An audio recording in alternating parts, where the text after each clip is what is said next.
Welcome to episode 10 of Quiltside Chats, brought to you by American Quilt Study Group. The American Quilt Study Group establishes and promotes the highest standards for interdisciplinary quilt-related studies, providing opportunities for study, research, and the publication of works that advance the knowledge of quilts and related subjects. In partnership with the International Quilt Museum at the University of Nebraska-Lincoln. The International Quilt Museum's mission is to build a global collection and audience that celebrate the cultural and artistic significance of quilts. And sponsored by Quilt Folk, a quarterly keepsake magazine of, by, and for quilters. Quiltside Chats are a series of lively conversations between Carolyn Ducey, International Quilt Museum Curator of Collections, and an American Quilt Study Group member, featuring the quilt that she or he would sneak out of the building if it weren't a crime. A quilt maker since 1987, Bobbi Finley is the author of Quilts of Virginia, published in 2007, and Stars, a study of 19th century star quilts, published in 2011. With Carol Gillum Jones, she co-authored 2 books about quilts, Tile Quilt Revival, published in 2010, and Fresh Perspectives, published in 2013. She served on the board of directors of AQSG from 2000 to 2006, worked with the Colonial Williamsburg Foundation Textile Conservation Lab 2003 to 2008, and with the San Jose Museum of Quilts and Textiles 2015 to 2021. You can find her work in the collections of the American Museum of Folk Art in New York City and in the Dolph Briscoe Center at the University of Texas. Carolyn Ducey is Curator of Collections at the International Quilt Museum, a position she has held since 1998. She oversees acquisition and management of the IQM collection of more than 8,500 quilts. Ducey earned an MA in American Art History from Indiana University in 1998 and her PhD in Textiles, Clothing, and Design with an emphasis in quilt studies at the University of Nebraska in 2010. She is co-editor of American Quilts in the Industrial Age, 1760 to 1870, published in 2018, and a co-author of What's in a Name? Inscribed Quilts, published in 2012. And now, let's cozy up to the quilt. Hi, Bobbi. Welcome. Hi, Carolyn. Nice to see you. It's so much fun to be working with you on another project again. Yes, yes. And so I don't know that the last time we worked on a project that I even knew that you were such a researcher of tile quilts, which is the type we're going to talk about today. How did you even get started on this journey? Well, I've always been fascinated with them. I was fortunate to go to a quilt retreat every year at Point Bonita with Joyce Gross, sponsored it, who of course is well known in AQSG.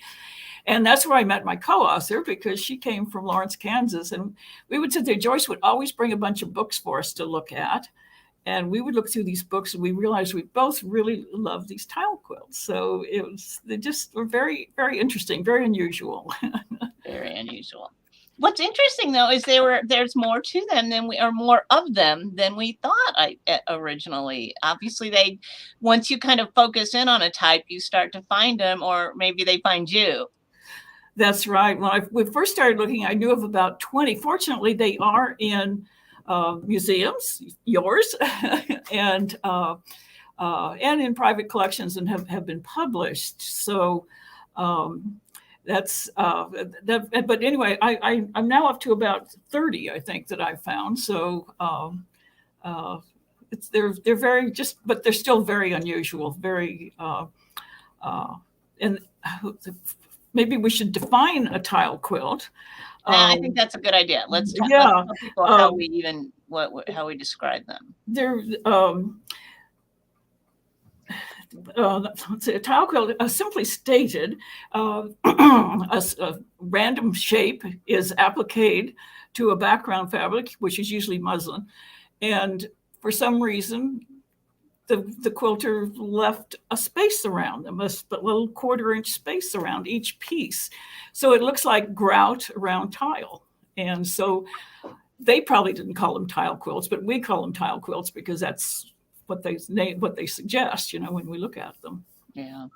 Yeah. Is that one behind you from obviously your collection? Is it one you made? Yes, it is one I've made, and it's actually the one that's on the front cover of our book. Nice. So, well, it looks like we're having a few little glitches with the PowerPoint, but Tara's got us back on track here, I think. Looks like we're getting there. Yeah, there we go. Yes. So this is from our collection. Yes. I love this quilt. This has been one of the most fun things about the Quiltside Chats is that it gets me back looking at quilts that have been, like everybody says, this one's my favorite, and it's this one that's my favorite. But people have chosen pieces that I just love, and it's so much fun to see them and focus some attention on them again. Yeah, this one is so much fun. I think there's just so many images in there to find. And this quilt we can talk about it a little bit. I call it Hattie Burdick quilt. I don't know what you call it. It's actually an unquilted top. And it was made, your records show it was made in 1876 by members of the Burdick family in New London, Connecticut. But I think that some of the other research you sent me kind of questions that. But Hattie Burdick did live, and her family, the Burdick family, is from New London, Connecticut. But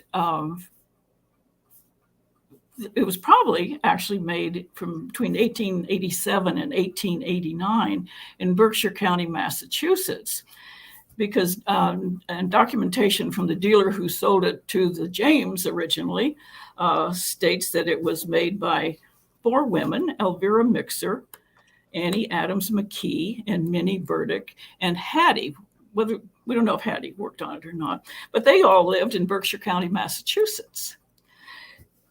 Now, Hattie never married. She lived with her mother in New London until her mother's death in 1887. So she couldn't have been in. But anyway, it just gets confusing. But she may have moved to Massachusetts after her mother died to be where her sister Minnie.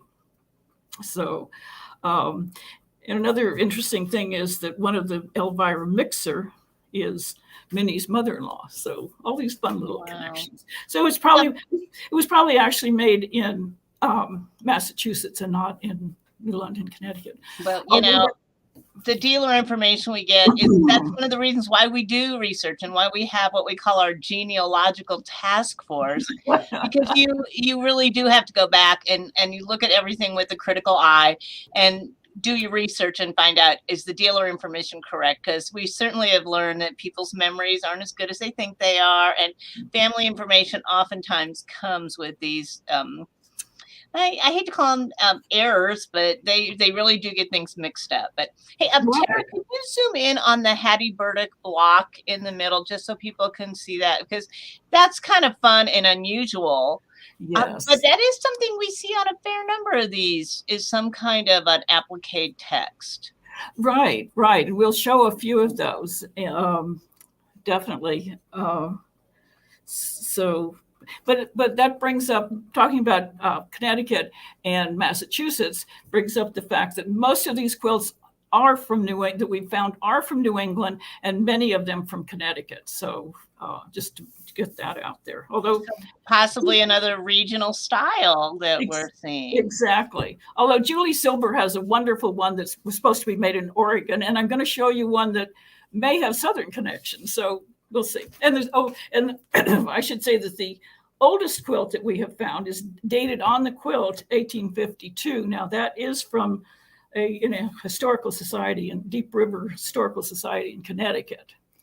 And then the latest we found is in the Ohio Historical Society, and that's dated on the quilt 1910. So that's pretty much the range Wide of these tile quilts. Yeah, I used to say last quarter, but it's obviously expanded. Yeah, that's a big expansion. That's much earlier than I realized. Yeah, in 1852, that is really early. And recently we found 2 tile quilts, and they're both in historical societies, these little local historical societies in Connecticut. And they're not called tile quilts, so they don't really come up in research. You know, they're called whatever, which makes you kind of want to travel around Connecticut and visit all the historical societies. Yeah, they've got more to show, don't they? Yes, yes. Well, the other thing I think is fun about Hattie's quilt before we go on to next is if you look at the 2 borders on either side. I'm sorry, we have some close-ups to show, but go. I'm sorry, I've interrupted you. Oh, I was just saying before this picture, if you look at the 2 borders on either side, you can see that the one tile block was just sliced down the middle to create those 2 borders. Right. Which I think is such an interesting little touch to this, because you could have just added another block. But then the name wouldn't have been right in the middle, I guess. They needed that center block. So anyway, just a fun little touch on this one. And it'd probably get to be too big if they added 2 whole blocks or whatever. Yeah. I love those brick wall blocks. I've seen those in other tile quilts too. But anyway, we have some close-ups. So let's look at some of the close-ups, which are the next few slides. There's the kitties. Yes. We love kitties. That looks like your kitty. Yeah, kitties. And the dog. Dogs, yes. And Hattie's quilt is remarkably consistent, the size of that grout. And I think oftentimes you see a real variance in that, but hers is really even and consistent. Right, right. Look at the elephant. And then I think there's one more. Yeah, well, or 2 more, maybe. Yeah, these horse and riders. Now, that happened a lot. They would just cut out something they found printed on the fabric, and just cut it out and stitch it down. It's kind of a fun way to use your real special fabrics. Yes, it is. Very much so. And there's one, so maybe we can, there's another quilt that Minnie Burdick made. And this is it. It's not a tile quilt, but this is called a Centennial Album Quilt. It's attributed to Minnie Burdick in 1876. Oh, I think it's very interesting. Minnie Burdick married Herbert Childs in 1877, but both of these quilts carry her maiden name. Maybe she was a woman before her time or something like that. You know, that's not the only quilt we've had where there's strange things like that, where a woman's been married, but she uses her maiden name. You know, maybe it's just women didn't want to give that up. I know. It's interesting. And Tara, could you focus on that, close in on the block in the upper right corner? See that dog and that kitty cat on the dog?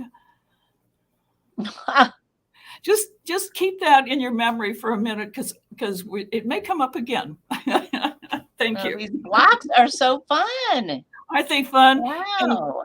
And I should say that this quilt has been published in Massachusetts Quilts, Our Commonwealth, by Lynn Bassett. We all know her. And it's in the collection of the Shelburne Museum. And there are interesting touches where she kind of does use the tile technique just to define a space. Right, yes. So now we could move on to this next quilt, which is also in the International Quilt Museum, a tile quilt. I don't think we know too much about it. It's dated 1900 on the quilt. That certainly helps us a lot. And here's another one of those blocks with initials, if you want to close up on that, Tara, if you're able to, where it says OEW. Apparently, this was made in Kent, Connecticut. Here we go, Connecticut, by church women. No credit to which church or who the women were, but it was made for O.E. Washington, a bachelor. So these are mostly random shapes. I don't see too many, dogs or cats or anything like that in there, but certainly. And this is one where it's just not quite as consistent. There's a lot more variance. It almost makes you wonder if the blocks were done by different people, because some are pretty clear and the grout is consistent and others are not. Yeah, and it says by church women, so that Oh. certainly suggests that. Yeah. Yeah. Yeah, definitely. So, and then you have a recent edition, tile quilt edition. So why don't you tell us about that one? This one just came into the collection from a family that had some Nebraska ties. They actually had quilts that were made in one of the Nebraska Indian schools, a woman who taught young women how to sew. And so we were excited to get those. And then the family said, well, we have a few Connecticut quilts. Maybe you'd like to take a look at those. And there was a tile quilt. So we were really thrilled to find that. So I love the way it says Centennial up at the top of the piece. We have a close-up of that number in the middle there. Yeah, close-up of that in the next block. There you go. And I don't know if there was that double ring in the red there. Reminds me of an Oddfellows symbol, but I think it's not quite enough rings or something. I'm not quite sure about that. And is that like a hammer on the other side or an axe? Yeah. So who knows? But anyway, fun. I like the way you SEN and then the numeral 10 and then NIAL, Centennial. Yeah. Little play on words there. And the date is there. It's hard to read, but the date is there in also, I think. That's what that double zeros. It's sideways 18. Oh, there. You're right. Oh my God. And then 76 for the centennial. 1876. Well, I'm glad you recognize that, Bobbi, for heaven's sake. Look at it. We're looking right at it, wondering what it is. Oh, that is so fun. Isn't that fun? Yeah. That's what that is. Okay. What a creative quilter. I guess there was another shot that you sent me that's coming up. I guess and this does show that this is quilted. Some of these are just tops. The Hattie Burdick, I believe, is just a top, and some of them are bound but no batting and backing. So I guess you'd call them summer spreads. So there are various finishings to them. Yeah, that is great. That's the note that came from the family with the quilt. Yeah, and you can see the binding on there too. So we can move on to some other tile quilts. Oh, wow, look at that with that pieced border. And I'm glad you mentioned that because we've found very few with borders. And this is one, and this was so nice with the 9 patches on point. Now this is called Stonewall, which is another name for tile quilts, actually. Oh. This is circa 1865 to 1890. It's made by Florence Briggs Haviland in Sherman, Connecticut, and it's published in the Connecticut documentary book, Quilts and Quilt Makers Covering Connecticut. Schiffer's the publisher. So these are all random-shaped blocks, and it has that pieced border. And in the book suggests that the name comes from the many stones cleared from the land by the early Connecticut farmers who, quote, created a patchwork landscape with the stone walls they built. This quilt is a tribute to those stone walls. Wow. I was not familiar with that pattern name. That's so interesting. Yeah, so that's that's it. So it's quite wonderful, especially that border. It's only on 3 sides too, you notice. So is this quilted then? Is this actually finished and quilted, or is it just a summer spread, you know? I don't know on that one. Yeah, you'd think with that border that it looks like it's more completed. I would think so, yeah. Although it doesn't really show, you can't really see a binding to it. Mm-hmm. So we could move on, I guess, to the next slide,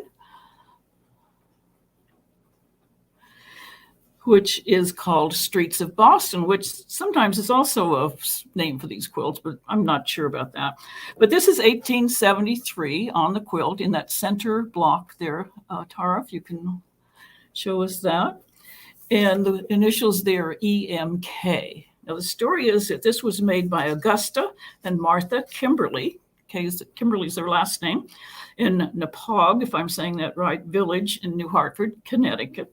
It was made as a wedding quilt for their sister, Ellen May, EMK, Ellen May Kimberly. found there in the center block with the date 1873.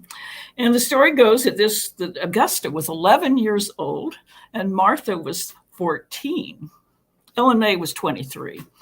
But anyway, Carol and I used to joke that when we saw that a 14 and 11-year-old made a tile quilt, maybe we could make one too. They did a lot more sewing than we did, Bobbi. They were yes, much more well practiced, right? Trained very early. Yes, very. So this is all random pieces of, but quite nice. And this is in the Shelburne Museum collection. Wow. That is a beautifully done piece as well. Yeah. And I noticed at the bottom too, it has some blocks that are only partials as well. There you go. Like yeah. Hattie Burdick. I wonder if those were cut apart. Again, why would you just add that little bit on? It must have been for a specific bed or a specific size, obviously. Yeah. Interesting. Right. Who knows? I mean, who knows why somebody sat there and put these random pieces down. Really? Who did it first? If only we could find I know. a diary. I like the star there at the top, the center top block too. It really kind of, at the center, at the top and bottom, she did that kind of dominant form that gives you a little bit more order to it. Right. And it gives your eye somewhere to go. And there was some, let me see if I can find the notes here. There was some, oh geez, I can't find it, of course. Well, I don't know where it is, but those were street signs or symbolic of places in Boston that might be on Boston maps. Oh. But who knows? That could have been some curator's idea. not to. It sounds good. Adds a little excitement to the story, right? Yes. But anyway, so I guess we could move on to the next slide, which is one that I got to see in person when I was at Colonial Williamsburg, when it came into the collection. And here you see, again, a border, one of you with a border. And this time it's applique, the only one we've ever seen with an applique border, that meandering vine, and that's actually machine stitched. Wow. And what do you think this is dated, or does it have a specific Well, date? the curators have dated this circa 1875 to 1910. And I don't know why, whether it's the fabrics or just in general, a general sort of thing. But it's interesting. There's a lot of cutout images here. And but one of the most interesting to me is there's a black-faced man leading a horse behind a fence, and we have a slide of that. And the next slide, I believe, shows that. There. Oh dear, I didn't realize that was on there. Oh, sorry. Okay, got that for us. No problem. Oh, good. Thank heavens, because I'm no good at this. I really struggled with putting this together. But there's definitely a black-faced man. Oh. And this horse behind the fence. Isn't that interesting? Yes. And the curators there purchased this quilt from a Southern dealer who seemed to think it had Southern roots, but there's no document, no provenance came with it, nothing came with it. So, but Tara, could we go back to the quilt now?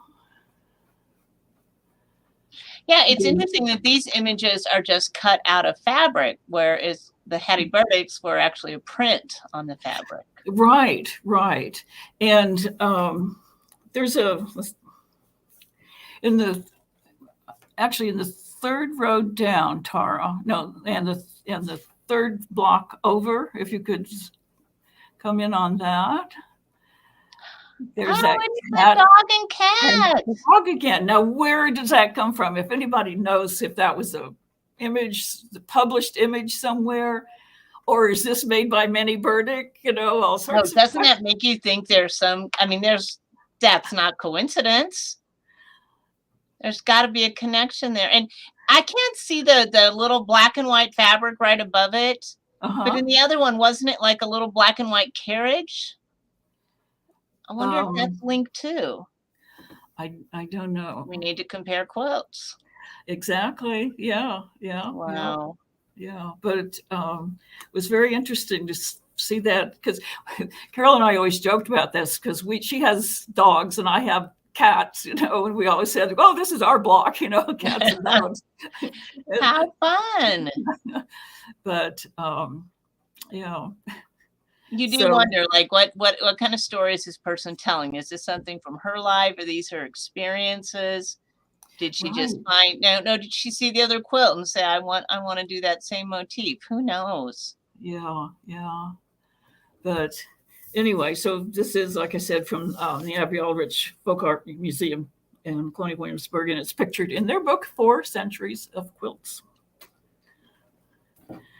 So moving along to the next quilt. This is called Boston Pavement. So back to Boston. The other streets of Boston. I got these, could have had these in better order, I suppose. Anyway, this is circa 1895. And apparently this is in the New England Quilt Museum collection, and they have dated the fabrics from 1840 to 1900. It's an unquilted top, but it has a binding. And there's many images in here, lots of fun ones. And the one that I love the most is kind of right above the center, sort of in the center of a couple playing badminton. So yeah, you can. Oh, fun. I think I sent you a slide of that, but that's fine. So that you can see the fan and the flowers and all sorts of wonderful images in there.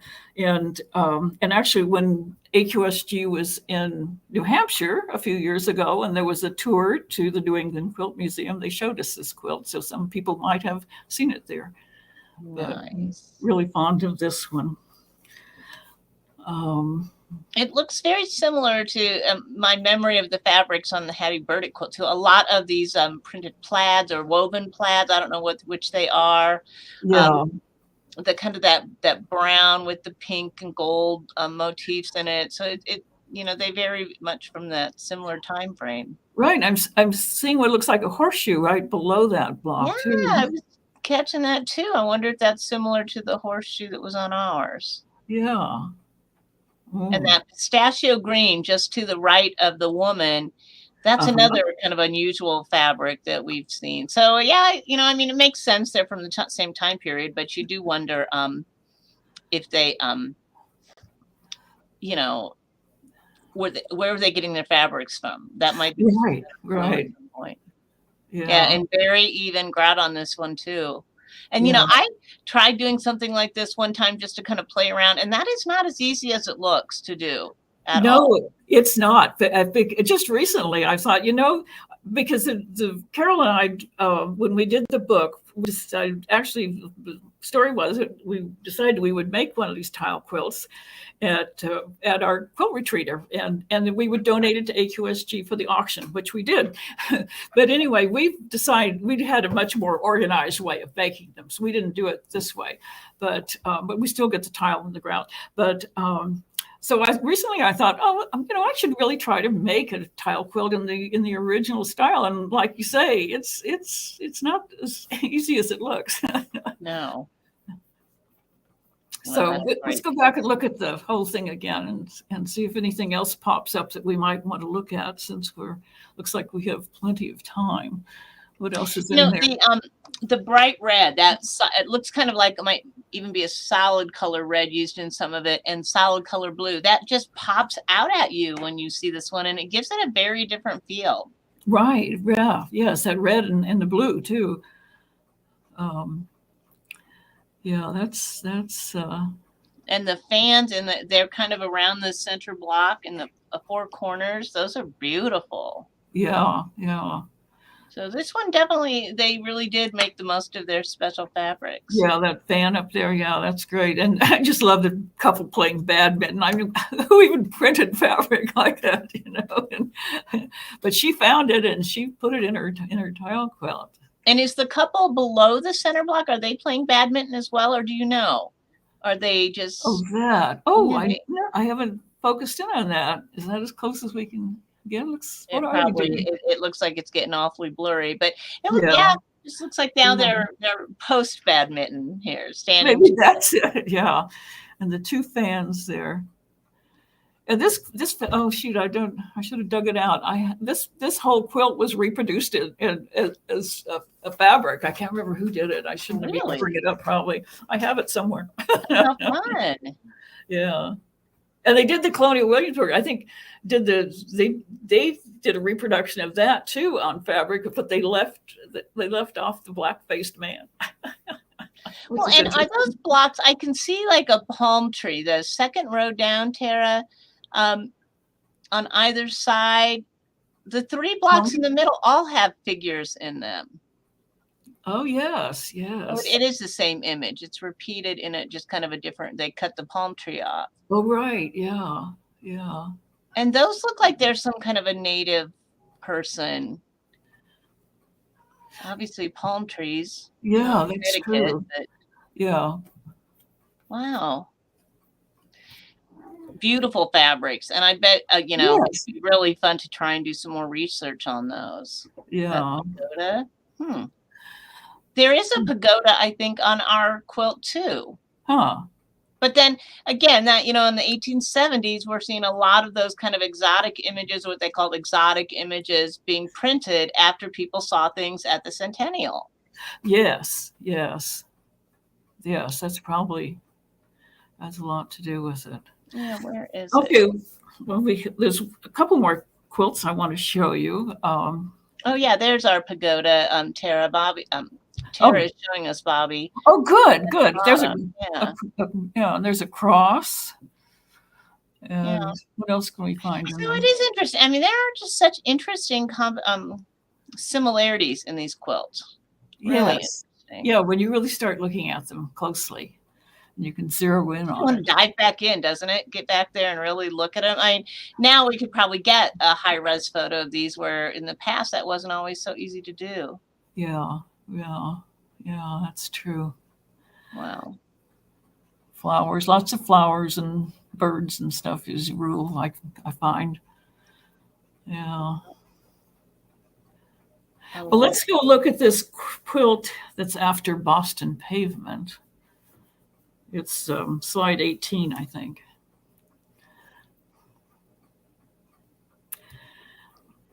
I just love this quilt. Oh, Olive and Alvo. Olive, I call it Olive and Alvo, and it's dated on the quilt. Thank you very much. 1891. In big letters this time. And again, can't miss them this time. Right, and they're the cutout letters. And this quilt, well, it's interesting. A friend of ours spotted it in a Quilters Newsletter magazine, an old Quilters Newsletter magazine from 1977.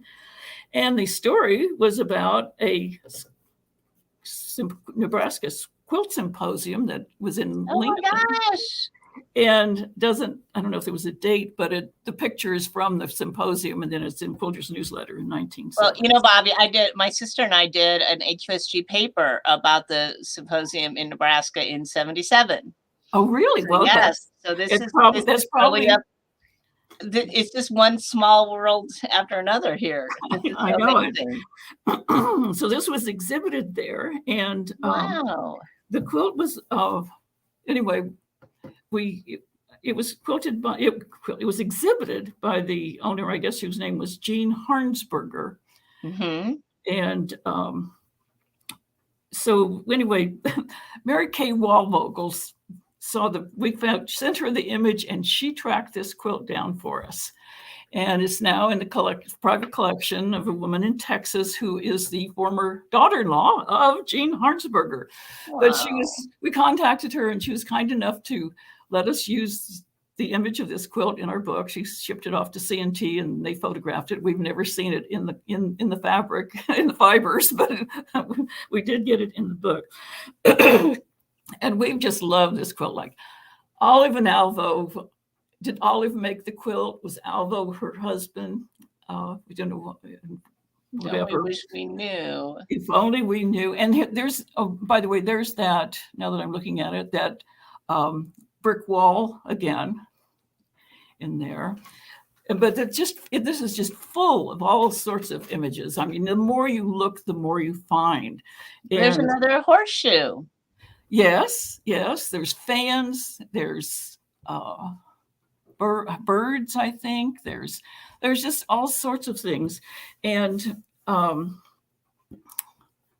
so, and I want to say that this quilt is actually not done in blocks. It's that's why it looks like so different too. Two lengths of fabric stitched together, and then she just stitched these things down all over this quilt. Wow.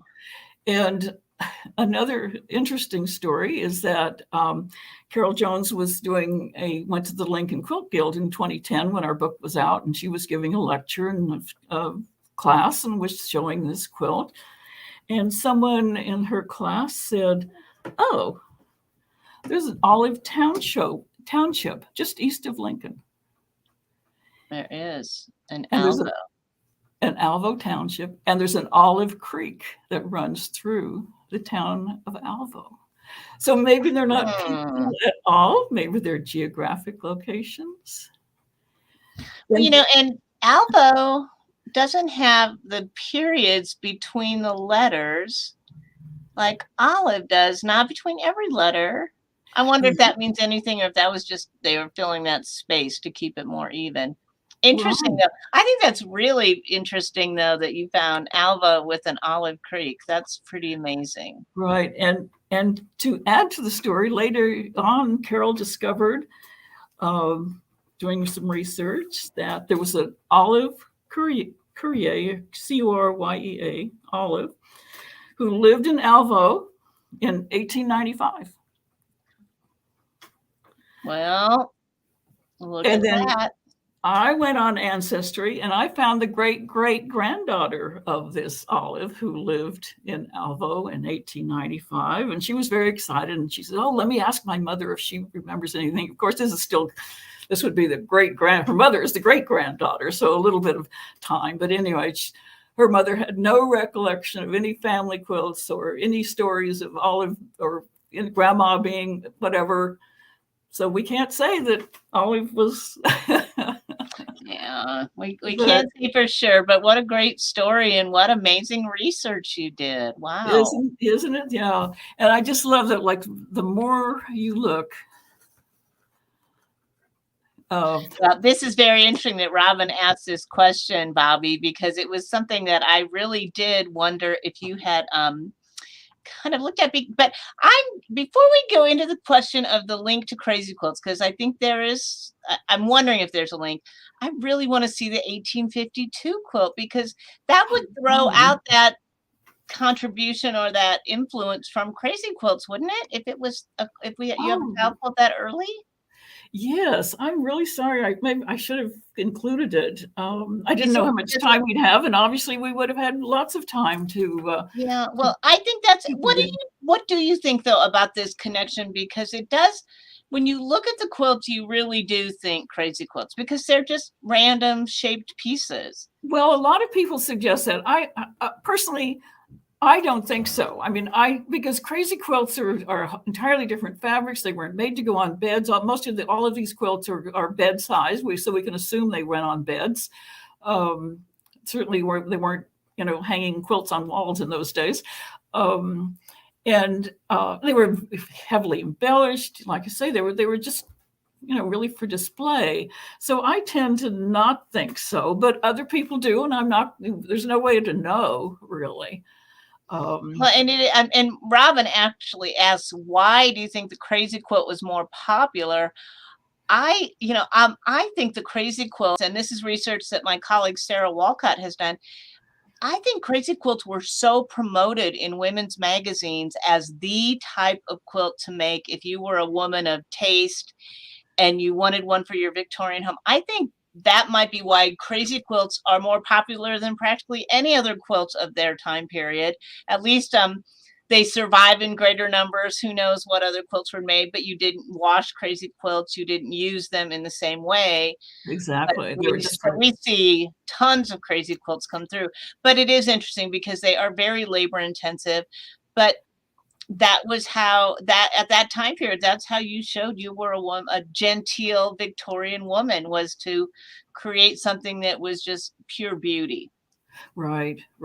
Yes. Anyway, so I think it's interesting because we often talk, I was wondering if you had seen any connection to the idea of the crazy pottery, where we think that might be a connection to the crazy quilts, the Japanese fired pottery that crackled, and this seems to be, especially this example you have up now, seems like, would that possibly have been an influence? Well, it's quite possibly, but how do we don't know. That doesn't explain that really early example of these. So yeah, that is a great suggestion. Oh, we just need all this time to research, don't we? I know, and to find a diary of someone saying, "I'm working on my diary." Somebody that tells us the answer to all these questions that we want. That's why it's so important to document your quilts. I'll just get on my soapbox for a minute, because look at us. We want to know why. We want to know how these things are connected. And if you don't, not just put your name on a quilt, but tell the story of the quilt, then they're lost forever. That's it. So, yeah, right. It needs to be on a label, stitched to the quilt, not even just pinned or not even written down somewhere random, because that doesn't even stay with the quilt. So that's right, and then it gets lots of attributions that may not be true. Well, I think we're celebrating our 25th anniversary this year, and one of the things that I look back on was a lot of our research that students did, and we are still kind of trying to kind of figure out what was real and what was myth and what was just things that people thought might be correct. But then when you did more research, we were able to kind of fine tune that.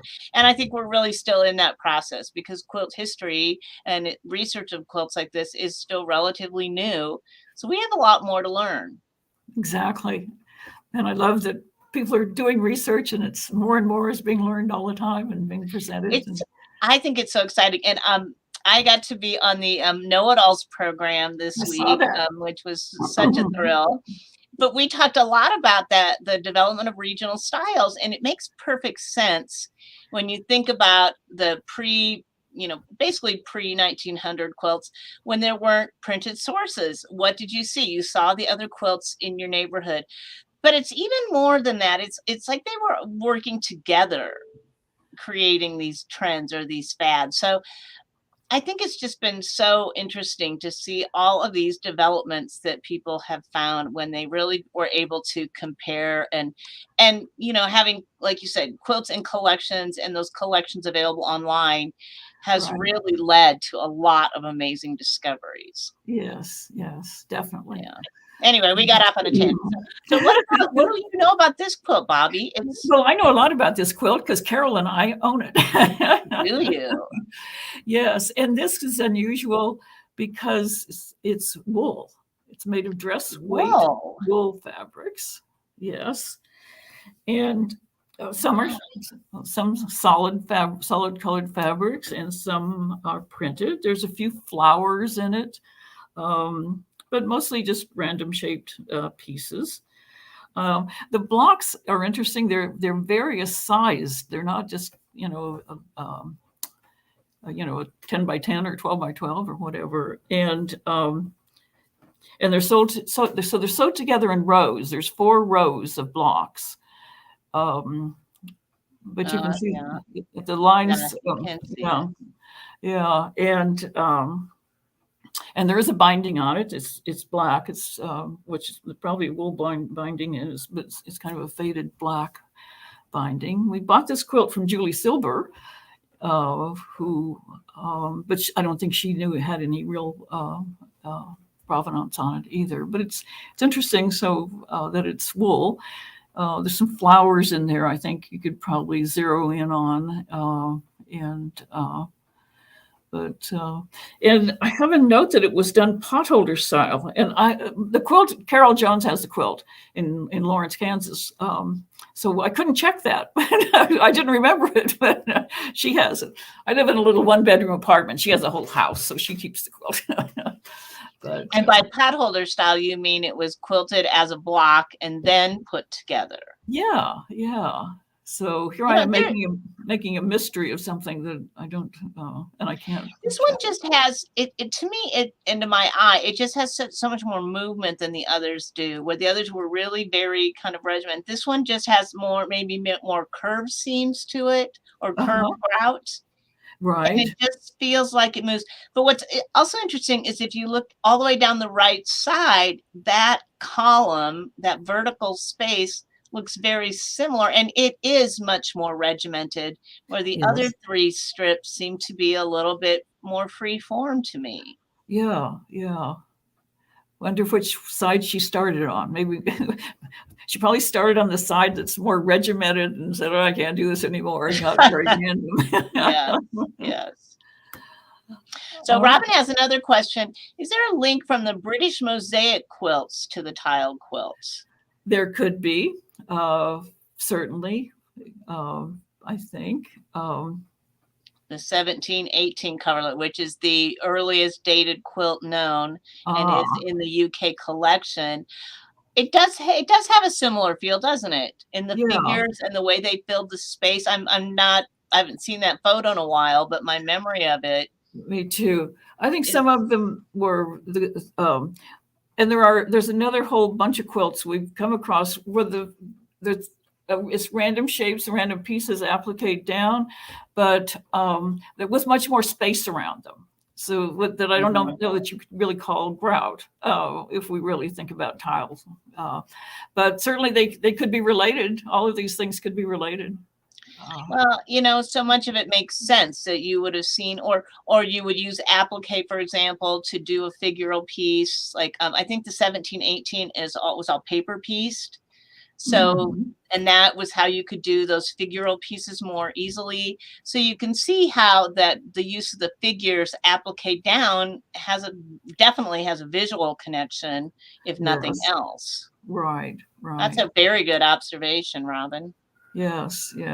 Thank you. And we did have one piece, a UK piece that was very close to a tile format, but like you said, Bobbi, there was just a little bit more space around it. So I couldn't say. There were parts of it that looked very tile-like, but then there was a lot of other applique that was much more spread out. So I wouldn't have called it a tile quilt per se. Yeah. But maybe this was a way to use up a lot of your little bits and pieces of fabric, or to save some of your special ones and then fill in with others. Who knows? Right. This is a dress from whatever, and someone, I think we might have it in our book, but I didn't have access to the picture. But someone made a Hattie Burdick quilt as a remembrance of her daughter who had passed away. That was one of our volunteers, Jackie Greenfield. Yes, she tragically lost her daughter at the age of 2, and she had saved her clothing for years. So 20 years later, she made a tile quilt. And when you were here and researching for your book, I said, "You've got to meet Jackie."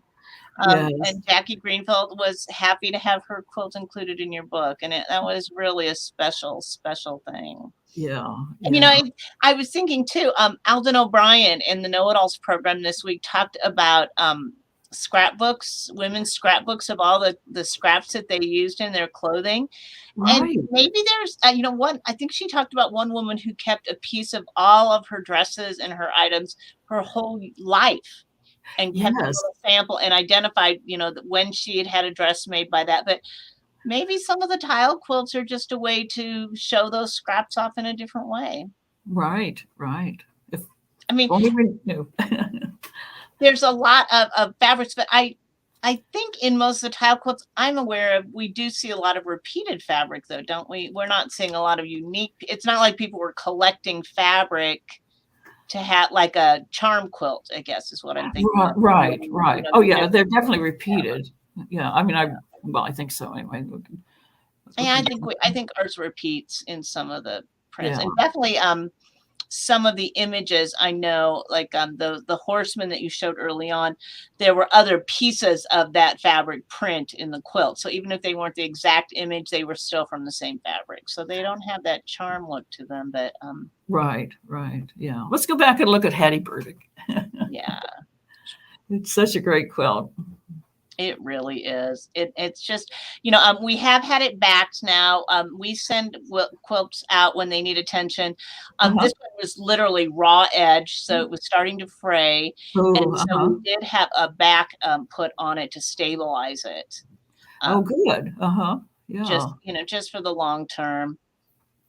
Right. Looking at that bright yellow fabric there on the right side. That's yeah, Tara, just zoom in on a couple of some of the blocks and we can look, because there are some great images, more cats, more animals. One of the ways that we can that really helped us identify what we thought for a date for this quilt, which was much later, were those red prints, like in the deer that you can see at the very top of the screen.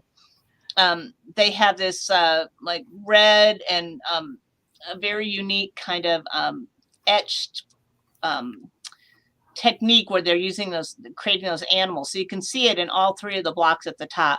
The block in the center that Tara's cursor is on right now is actually faded. It literally, like that, the bottom half is kind of bleached out, and it looks like the red dye may have run in some of those fabrics. But those were such a unique fabric, and my colleague Marn Hansen did a lot of work on this piece when she was looking at her show Exotic East. I can't remember the official name of the exhibit. But she was looking at Eastern influences in quilts, and she chose this one for that horseman block. And then you see a lot of other things that, like Jill said, Asian influences on chintz is also something that we see often. So I think in Hattie's case, she really did have some unusual, really interesting fabrics. Right. Or Minnie. I think it probably was made by her sister Minnie, but anyway. Minnie had them. And it was made for Hattie, or Hattie could have worked on it as well. But anyway. Yeah, that's one of those questions. The butterfly and the Hattie bird. I never noticed that butterfly until we saw it in the picture, that orange butterfly. Yeah. And then, I guess that's a bird at the bottom, isn't it? I thought it was a ginkgo leaf, but I think it's actually a bird, isn't it?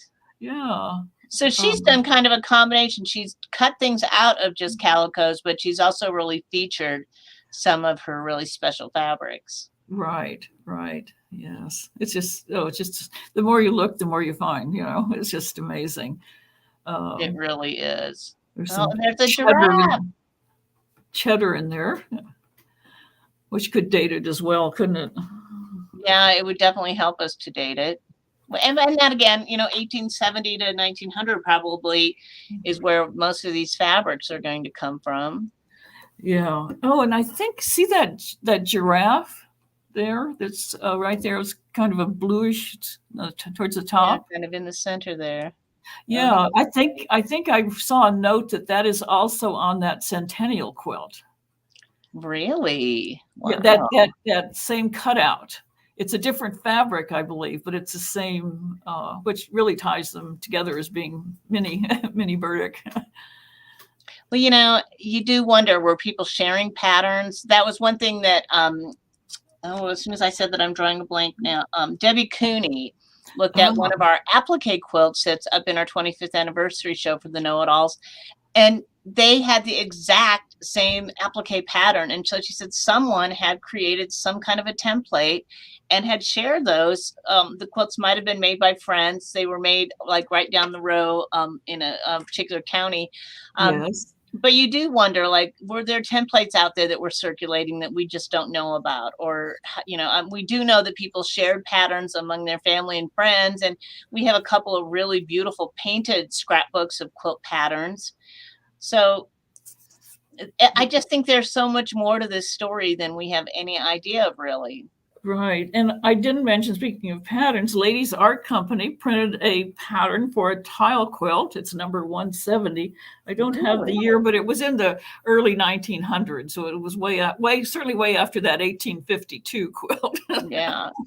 But they actually printed a pattern. That's pretty amazing. Yeah. Yeah, so Jill said maybe the giraffe made its first appearance in one of the world's fairs. That's quite likely. Right. And the Centennial quilt has images on it from the Centennial exhibit in Philadelphia. I noticed that it had like some like great buildings and yes, like 3D renderings almost of streets and things. Right. Really fun to see. Yeah. Right. So yeah, you'll have to come visit us, Bobbi. You and Carol have to come out and see our new tile quilt.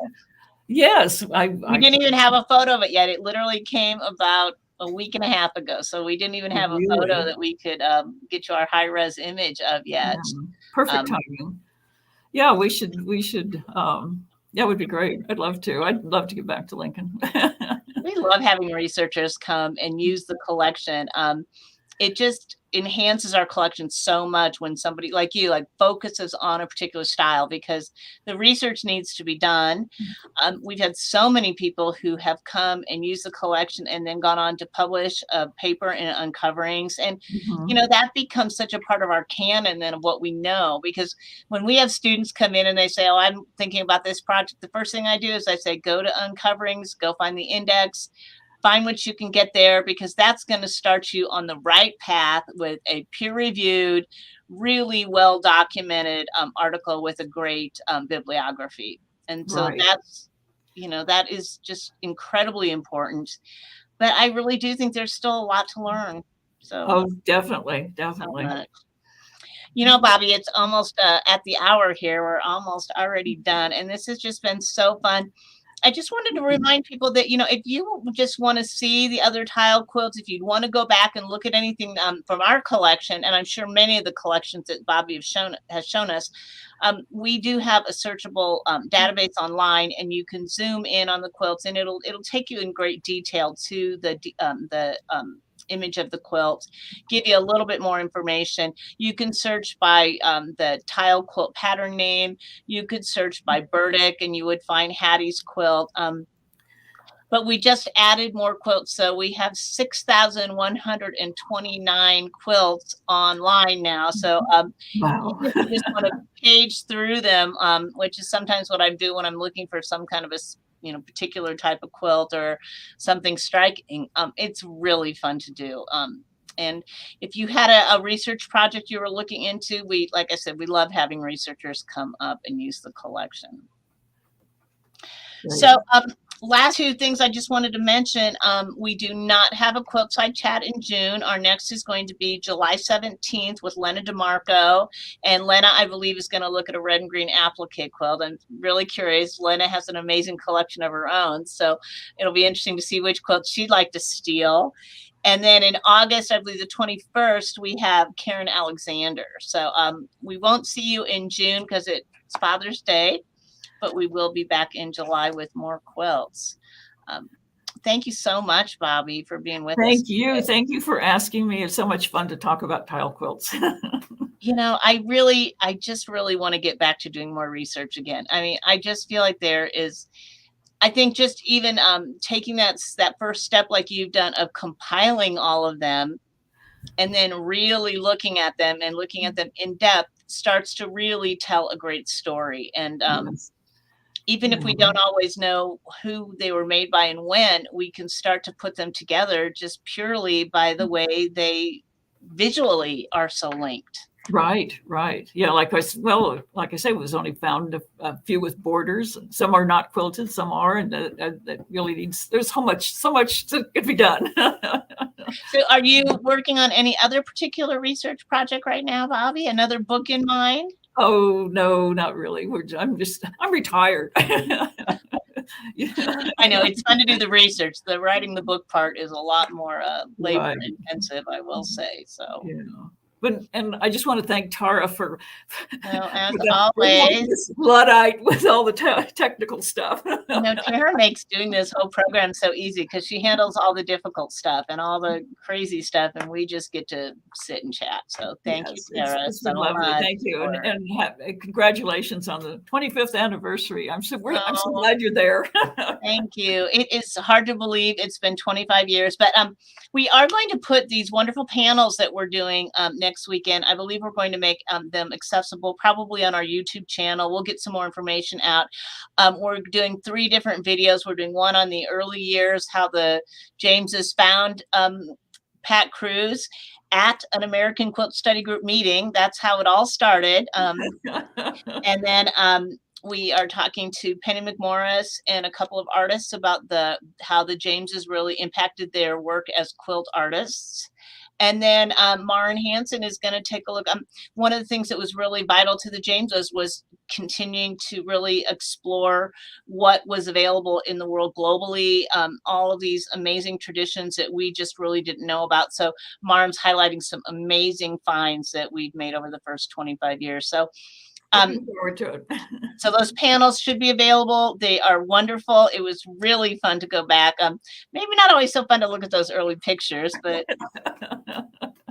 we just get better and better, right? So, but it was really fun. So exactly. All right. Thank you. Thank you so much, Bobbi. Thank you, Tara. And we will see everyone back here in July. Have a great afternoon now. Bye.